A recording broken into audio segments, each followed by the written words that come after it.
3 years of Korean fighting that began June 25, 1950 have seen the U.S. Navy, teamed with 10 other United Nations, fulfill its mission to gain and maintain control of the seas in the theater. A salvo fired by the cruiser Juno near Chemunjin on June 29, 1950, opened the U.S. Navy combat operations in Korea.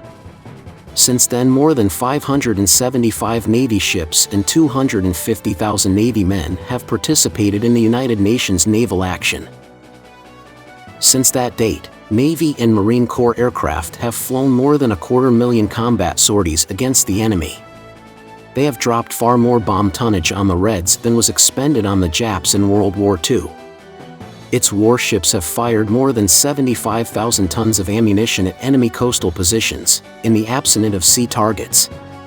Precise damage estimates are difficult to make, but Naval and Marine air and surface units are credited with killing or wounding an estimated 121,000 enemy troops and destroying 6,008 railroad cars, 405 locomotives, 3,900 enemy vessels and 265 tanks. The slower tempo of fighting in Korea in 1951 has changed the mission of naval aircraft from one of primarily interdicting rail and transportation facilities to mass attack on specific targets and increased close support of UN frontline troops. In June 1952, 380 carrier planes from Task Force 77 joined Marine and Air Force squadrons in smashing 4 North Korean power centers, among them the giant Suho hydroelectric works on the Yalu River near Antong, Manchuria. In August 1952, Navy carrier aircraft, along with Australian and USAF planes and the British Navy, carried out a 2-day round-the-clock attack on Pyongyang, North Korean capital city.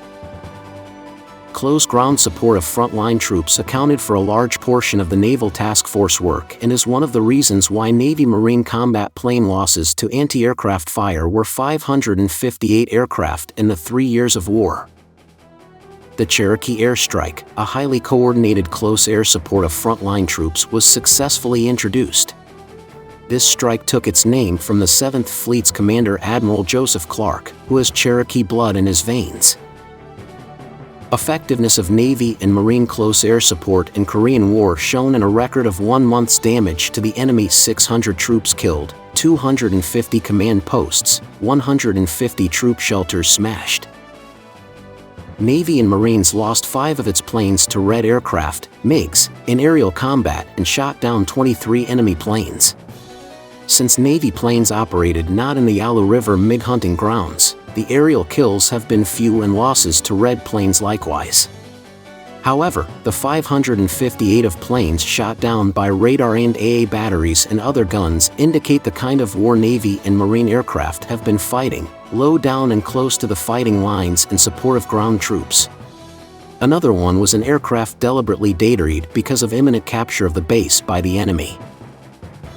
The fact that the planes haven't destroyed more enemy planes is due to 2 factors: being limited by UN command to flying around the battle line, and the lack of enemy planes there. Even though MiGs are rated faster and fancier fighters than Navy jets, the F-9F and F-3D jet combination of Navy and Marines holds a decided edge in kills. When enemy planes have flown down within range of US jet fighters in their assigned territory, they have proved no match. Carrier-based air was one of the 2 major components of the tactical aviation forces in Korea War. The Navy squadrons flew from carriers attached to Task Force 77, the fast carrier striking force of the 7th Fleet. In balancing the Navy's carrier assets, the decision was made to keep 4 CVAs in the Western Pacific assigned to 7th Fleet. This would allow 2 carriers to be in Task Force 77 at all times. Each carrier would have 30 days at sea on the line conducting combat operations. After a 2-day transit to the U.S. naval bases at Sasebo or Yokosuka, 9 days in port would be available for maintenance and repair and for rest and recreation for the crew. Then 2 days of transit back to Task Force 77 and another line period cycle would begin. To keep 4 CVAs deployed forward in the Western Pacific required a total force of 12 carriers, based upon the 3-to-1 ratio that was the planning thumb rule at that time. Task Force 77's operations continued without a diminution of performance as the newly recommissioned carriers joined the force and the old ones returned with fresh air groups. A total of 11 different CVAs served in Task Force 77 during the Korean War and all performed up to fleet standards. This video concludes the coverage of U.S. naval aviation during the Korean War. If you enjoyed this video, please like, subscribe, and leave a comment to support our efforts in producing more high-quality content.